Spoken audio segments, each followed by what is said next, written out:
اور تم میں یعنی احرام میں جو بے نکاح ہو تم ان کو نکاح کر دیا کرو، اور تم میں یعنی حرار میں جو بے نکاح ہو تم ان کو نکاح کر دیا کرو، اور اس طرح تمہارے غلاموں اور لونڈیوں میں سے جو اس نکاح کے لائق ہو اس کا بھی، اگر وہ لوگ مفلس ہوں گے، مفلس مطلب کیا ہے؟ غریب، ٹھیک ہے، اگر غریب ہوگا تو اللہ تعالیٰ امیر بھی کر سکتا ہے، تو اس غریب امیر کا مطلب مت سوچو، اس کے اندر دین ہے کیا نہیں، سچائی ہے کیا نہیں، ایمانداری ہے کیا نہیں، عزت کے قابل ہے کیا نہیں. اس طریقے سے ان کے ماں باپ کے بارے میں بھی آپ پیچھے دیکھنا. یہ لوگ بولتے ہیں نا ہمیں شادی کے بارے میں دیکھتے تو 7 پیڑھیاں پیچھے کو دیکھو، اس کے بعد میں شادی کرو. سمجھ میں آیا بات؟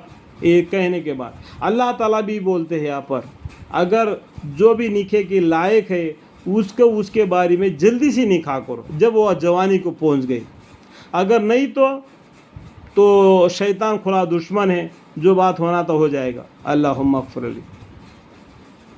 کوئی غریب ہے کر کے اس کو بچی کو نہیں دینا، کوئی غریب ہے کر کے اس لڑکی کو نہیں کر لینا، ایسا مت کرو. مفلس ہوں گے تو خدا تعالیٰ اگر چاہے گا ان کو اپنے فضل سے غنی کر دے گا. ٹھیک ہے. اور اللہ تعالیٰ وسعت والا ہے، خوب جاننے والا ہے. اللہ تعالیٰ وسعت والا ہے، کھلا دل والے ہے. اللہ تعالیٰ خوب جاننے والے ہیں. ہم بھی ایک دن غریب تھے، اللہ تعالیٰ نے ہم کو نوازا. ھذا من فضل ربی، ھذا من فضل ربی، ھذا من فضل ربی. ٹھیک ہے. اور ایسے لوگوں کو کہ جن کو نکاح کا مقدر نہیں، ان کو چاہیے کہ اپنے نفس کو ضبط کرے. جس کو نکاح کرنے کا طاقت نہیں تو اپنی نفس ہوتا ہے نا، ایک گھوڑے کے مانند ہو جاتا ہے، بھگا دیتا ہے، جنا کرنے پر مجبور کر دیتا ہے. تو اس کو دبا کے رکھو اپنے نفس کو. اس لیے بولتے تو جوانی میں ہوتا ہے تو نفس تم کو ابھراتا ہے، تم روزہ رکھو، نماز پڑھو. اس جوانی کو روزہ میں اللہ کے سامنے جھک کر اللہ کی عبادت میں اس جوانی کو گزارو. اللہ تعالیٰ بہت خوش ہو جائیں گے. یہاں تک کہ اللہ تعالیٰ اگر چاہے ان کو اپنے فضل سے غنی کر دے، پھر نکاح کر لے. اور تمہارے مملوکوں میں سے جو مکاتب ہونے کے خواہاں ہو تو بہتر ہے کہ ان کو مکاتب بنا دیا کرو، مکاتب بنا. اور تمہارے مملوکوں میں سے جو مکاتب ہونے کا خواہ ہو تو بہتر ہے کہ ان کا مکاتب بنا دیا کرو. یہاں پر 1 نمبر فائدہ ہے، تو دبی معنی وہاں پر ہے، اس کو پڑھنے سے آپ کو معلوم ہو جائے گا بھائی. ٹھیک ہے.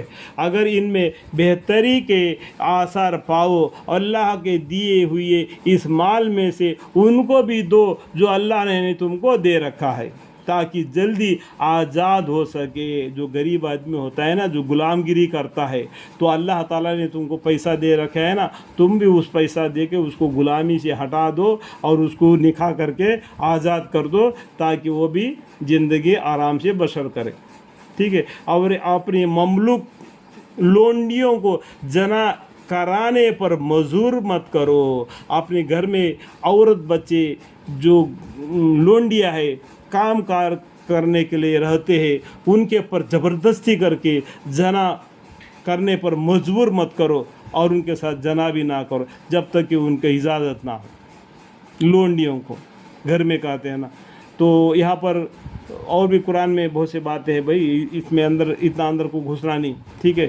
تو جتنا اوپر باتیں ہیں تو میں اتنا ہی بتا رہا ہوں. تو آپ خود سوچ لو کہ قرآن کو معنی پڑھ لو اور بخاری شریف کو پڑھ لو، معلوم پڑ جائے گا. ٹھیک ہے.